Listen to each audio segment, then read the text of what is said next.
Continuando aqui nosso segundo bloco, olha só, irmãos, isso daqui parece bobeira, mas compreender isso faz toda a diferença. Quando a gente fala que futebol ela é arte, com pitadas de ciência, pastor, mas onde está a ciência? A ciência está na alimentação dos atletas, na disciplina dos atletas, nas estatísticas. Pode ver. O que faz muitas vezes um time organizar aquele time daquela forma? São as estatísticas. Aquele jogador naquela posição, ele acerta 90% das vezes. Logo, continuam deixando ele naquela posição.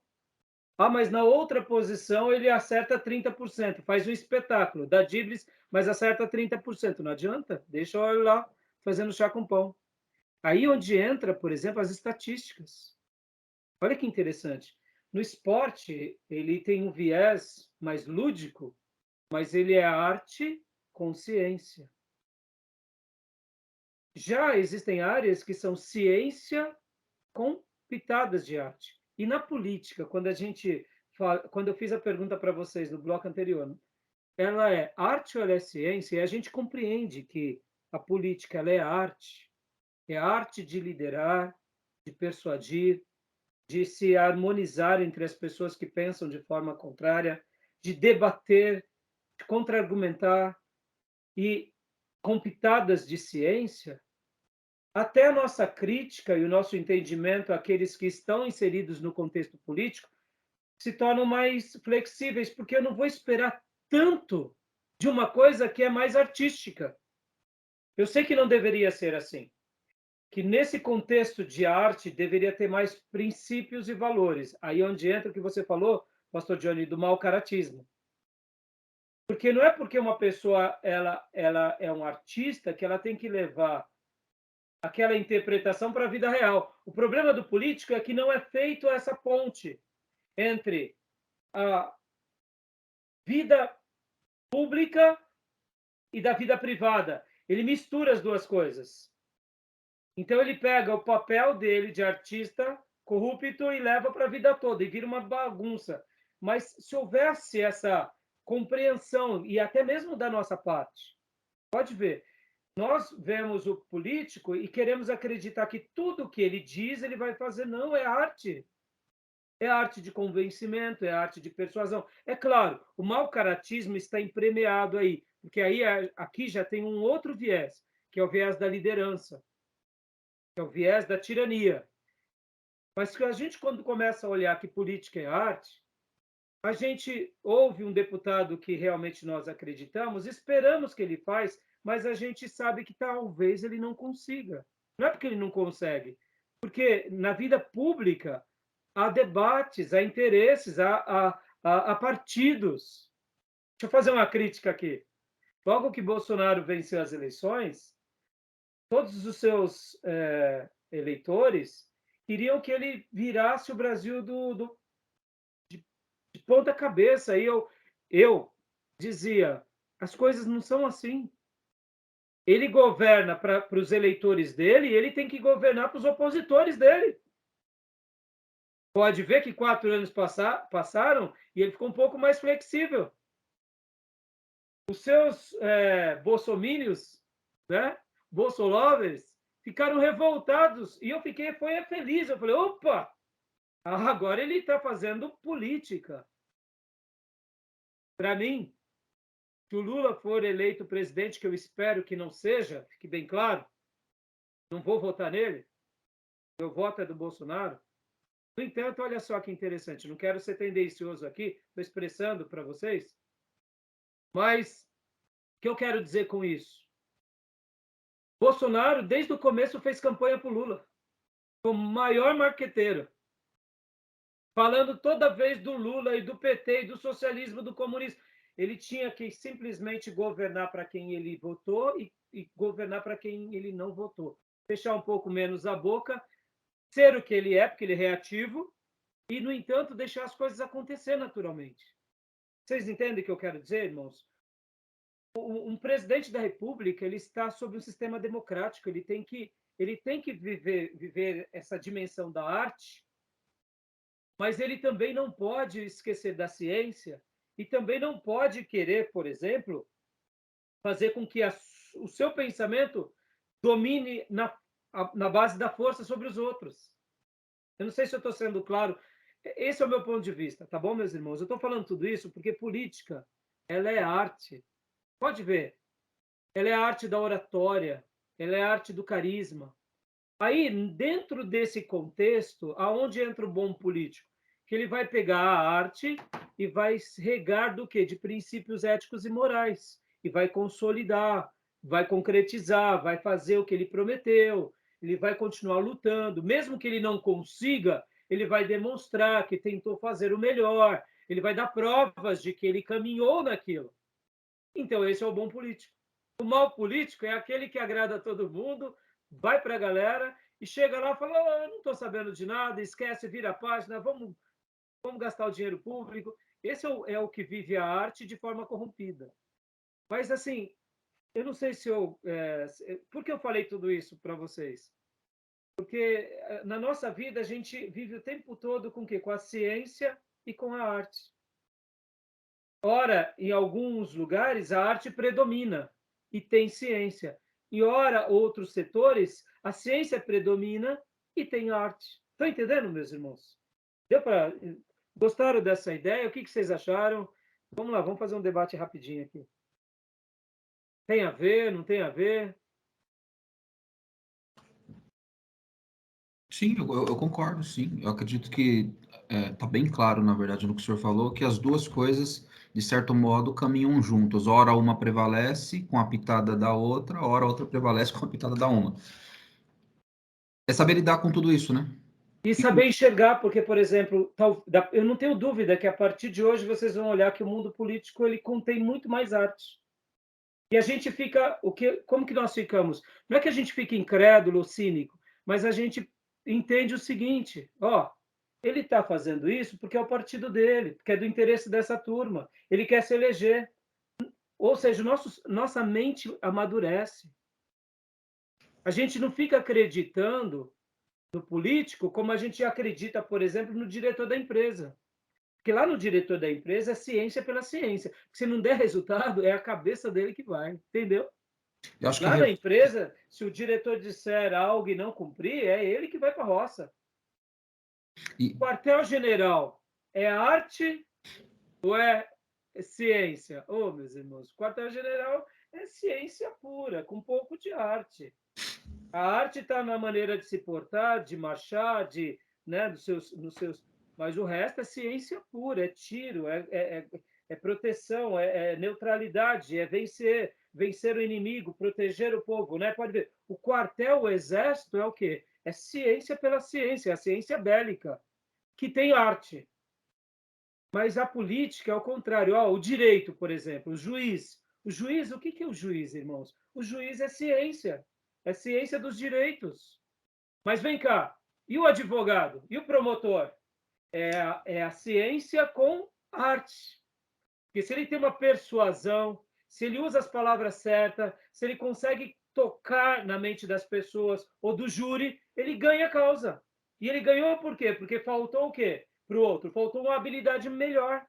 Mesmo que ele use ciência, é uma ciência que, se ele souber usar essa ciência com exatidão e souber revestir com arte e persuasão, ele domina. Olha que interessante. Né? Então, deu para entender? Irmãos, quando eu vejo o Bolsonaro e eu torço que ele continue vencendo, eu olho ele como um líder bom que quer vencer. É assim que eu penso dele. E ele está aí seguindo o caminho. Espero que ele não se corrompa e não se torne um tirano. Mas, assim, é uma pessoa do bem, na minha opinião. Pastor, por que o senhor pensa assim? É simples, eu vou ser bem simples e efetivo nisso. Onde ele ganha, para mim, um respeito sobre-humano? Paulo Guedes. Um banqueiro, irmãos, como Paulo Guedes, que é uma pessoa que nunca deveria ter entrado para a política, mas eu acho que ele entrou e foi a melhor coisa que o nosso país poderia ter recebido. E aqui, só fazendo um desabafo, para mim, Paulo Guedes é quase que um José do Egito para o Brasil. Estão entendendo? Claro, com as suas devidas proporções. Mas é uma pessoa que só o fato dele estar ali, essa é a maior valia de que o Bolsonaro é uma pessoa do bem. Você está entendendo? Para mim, ali já merece o meu voto. Porque é um camarada extraordinário que formou escola, formou colégio, formou universidade, formou banco, sempre foi milionário, muito bem sucedido, não precisaria estar ali. E ele foi ali para desenvolver o Brasil e ajudar nesse projeto. Pode ver que o nosso país, a conta pública está totalmente, praticamente, a conta fiscal do Brasil nunca esteve tão boa. Bom, irmãos, a gente passou por uma guerra da Covid e uma guerra lá no leste europeu, tá? Estamos tendo. E a gente está com tudo arrumado em casa. As dívidas não ficarão para as futuras gerações. O que é isso? Isso é uma gestão econômica extraordinária. Com um presidente bom, competente, e com um ministro da economia extraordinário que o presidente respalda.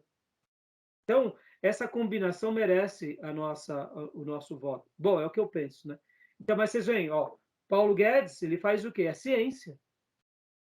Se não dá para pagar as coisas, não paga. Mas o Bolsonaro é arte, com pitadas de ciência. Quem faz a ciência? São os ministros que, que preenchem o ministério dessa república. Entendeu? Ficou claro, irmãos? O que vocês acharam? Gil, quer falar alguma coisa? Pastor, quer falar mais alguma coisa? Não, não, eu concordo plenamente com o senhor.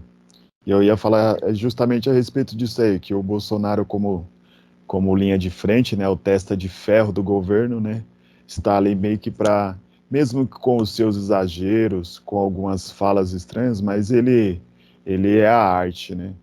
É a arte. E o Pode exemplo que ver, o senhor irmãos, deu do ele... Paulo Guedes é muito bom também. Não, e assim, ó, o Tarcísio, por exemplo, irmão, esse ministro é genial. Ele é um gênio. Ele é um gênio. O Tarcísio é um gênio, irmãos. Deus levante muitos gênios assim e coloquem na vida. Tarcísio é um outro exemplo que não precisaria jamais entrar na carreira pública. Esses homens que são gênios, eles têm emprego, eles têm êxito onde eles forem. Existe o ITA no nosso país e existe o INE. Vocês não conhecem. Tem o Eu não ITA conheço. e tem o INE. São as duas escolas principais militares, e não só militares, que têm viés. Vamos falar aqui, a inteligência mais estimada do nosso país está no ITA e no IME. O Tarcísio, ele é do IME, ele é condecorado como um dos melhores alunos do IME. É um gênio, é uma coisa fora da curva. Ele não precisaria estar fazendo gestão pública. São pessoas que a gente tem que regar de oração. Então, assim, só essa base dele e outros mais que estão ali com ele, pelo amor de Deus. Então, assim, o gol de placa dele foi a equipe. Agora, é óbvio, ele errou, ele tem suas falhas, como todos nós, o presidente. Mas, assim, o que eu quero dizer é assim, nunca mais esqueçam disso. A política num país, de uma forma geral, ela é muito mais arte do que ciência, com pitadas de ciência. Lugares onde o povo entende a dinâmica de uma república, eles olham e eles sabem disso, que é a arte de se comunicar, é a arte de se relacionar, de persuadir, de dialogar, mas é arte. Não é ciência pela ciência. Agora, em países como o nosso, que não tem maturidade na democracia, pode ver que o Brasil virou o quê? O Brasil virou uma torcida organizada. Não é assim que a gente está vivendo? Polarizado? Torcida organizada. Agora eu te digo, a torcida organizada é o quê? É a demonstração de que essas pessoas que fazem parte da torcida organizada, elas não entendem de arte. Porque a arte deveria ser apreciada e não, a arte nunca é para ser guerreada. A arte é para ser apreciada. E você julga, você questiona, você aprende, mas você não guerreia pela arte. Pode ver que o jogo de futebol, a gente não deveria se degladiar fora do campo. Isso acontece com pessoas ignorantes, porque pessoas inteligentes, eles vão brincar, vão se divertir, vão tal, mas eles não vão matar o outro do outro time. Pode ver, a política acontece isso porque é ignorância, é falta do quê? De cultura democrática. A cultura democrática a gente tem que saber dialogar. Por isso que eu falei há pouco dos bolsomínios. Os bolsomínios queriam que o presidente da República virasse o país de ponta cabeça. Isso daí, irmão, isso ia acabar com o nosso país. Não pode fazer isso. Numa democracia, como é arte e como são acordos, é tudo paulatino, é devagar. É assim. Não adianta, não é rápido. Se for rápido, é ditadura. Se for rápido, é monarquia. Entendeu? Porque é arte de negociar, de conversar. São grupos que pensam diferente. Olha na igreja, irmãos. O pastor fazer uma coisa nova demora. É um grupo pequeno. O pastor tem que ter paciência. Vamos lá, na família. Na família a gente não só lidera, a gente usa mais de arte. É assim ou não é? Toda vez que a gente tenta pôr ferro e fogo, espana. O filho espana, a mulher espana, o marido espana. A gente é mais paciente, dá o tempo ao tempo, espera a pessoa entender. A gente usa do quê? A gente usa da força? Não, a gente usa da arte. A gente usa do timer. Tempo, entendeu? Tá bom, meus irmãos? Desculpa, eu gastei um tempão, não queria ter gastado, mas eu acho que foi bom para mostrar para vocês essa construção, tá bom? E agora vamos lá, meus irmãos, no nosso slide. Mais alguma dúvida? Mais algum comentário? Está dando para ouvir, pastor? Agora fala. Eu acho que a revolta que a gente às vezes se encontra, né, com corrupção e não sei o quê, talvez seja realmente a falta de entendimento no que o senhor havia mencionado a respeito da arte, né? O senhor falando dos discursos dos políticos.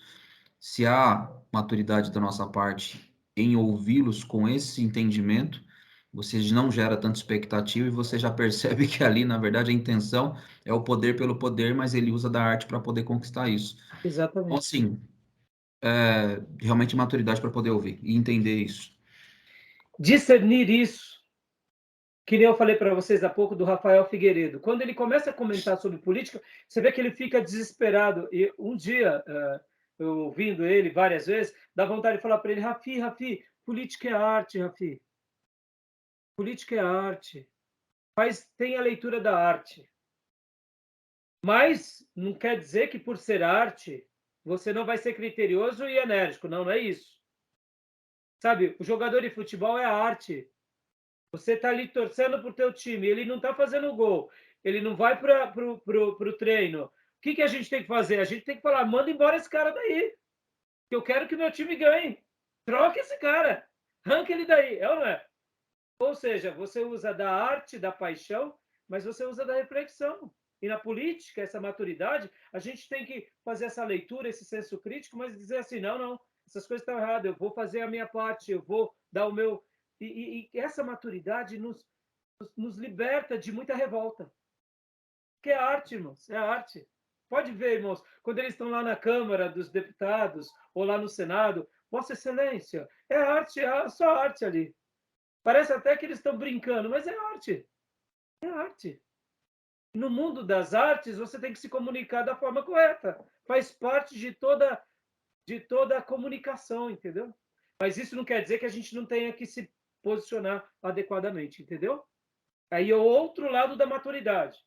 É a minha cidadania, é a minha postura, são os meus candidatos, são meu protesto, é a minha negação, é a minha veemência.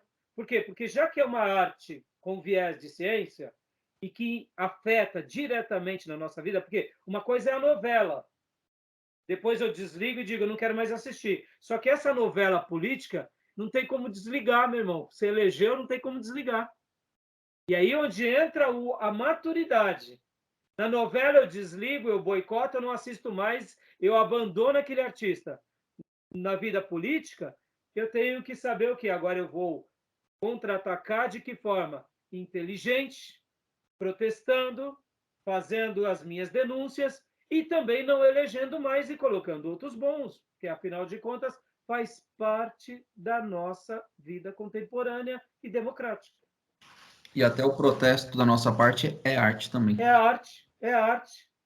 Pode ver que a gente não vai guerrear, a gente vai protestar. Porque é democracia, não é tirania. Tá bom?